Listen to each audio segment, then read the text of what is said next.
So we have seen that for steady flow work, when we have devices that are producing work or need work, for example, a turbine is providing you with work and compressor and a pump require work in, we can write that the work is equal minus the integral from 1 to 2, assuming 1 is the inlet and 2 is the exit, VdP, okay? While for closed system and compression expansion work, we wrote this formulation, W is equal to the integral of P dV, okay? We had several assumptions, okay, in order to reach this formulation. We said that steady state. We said that the variations in kinetic energy and variations in potential energy are neglected. And we assume also it's isentropic or adiabatic plus reversible.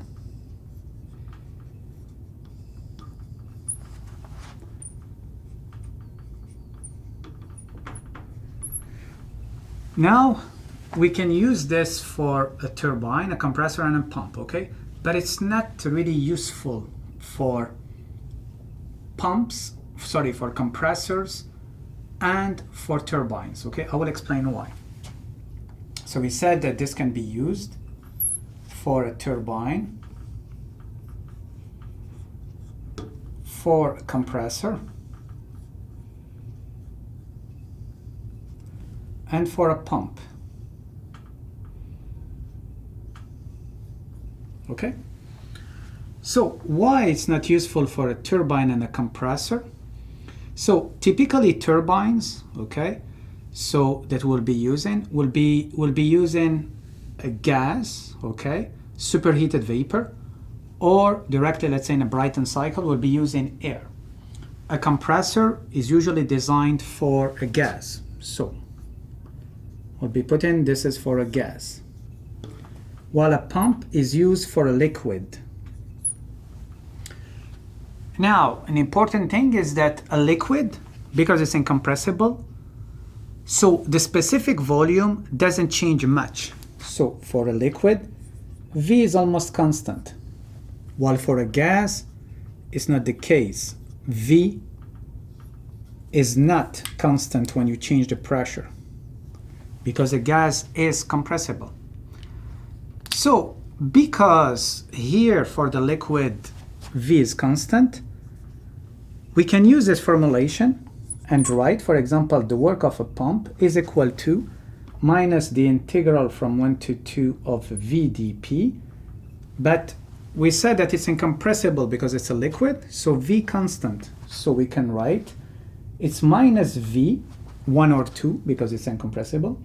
And right away, integral from 1 to 2 dP, P2 minus P1, okay? So this means that here it's quite easy for us when we have a pump. We just pick the specific volume, let's say state 1, and the difference in pressure. That's it. We don't need any table. We don't need to get the enthalpy, for example, at state 1 and state 2. We just write V P2 minus P1 with minus sign here, because it's work of the pump, it will give us a negative value, okay? But we cannot apply this to the turbine and compressor, because if we write now turbine compressor is equal minus VdP, this guy here, V, is a function of P, okay? So V is equal a function of P, and it's not really straightforward, okay? So therefore it depends on the process between 1 and 2, okay? So therefore, this is why we'll be using typically this formulation, minus integral of phi dV, only for a pump. So you will rapidly see that when we'll be introducing cycles, this will be mostly used when we'll be analyzing Rankine cycle.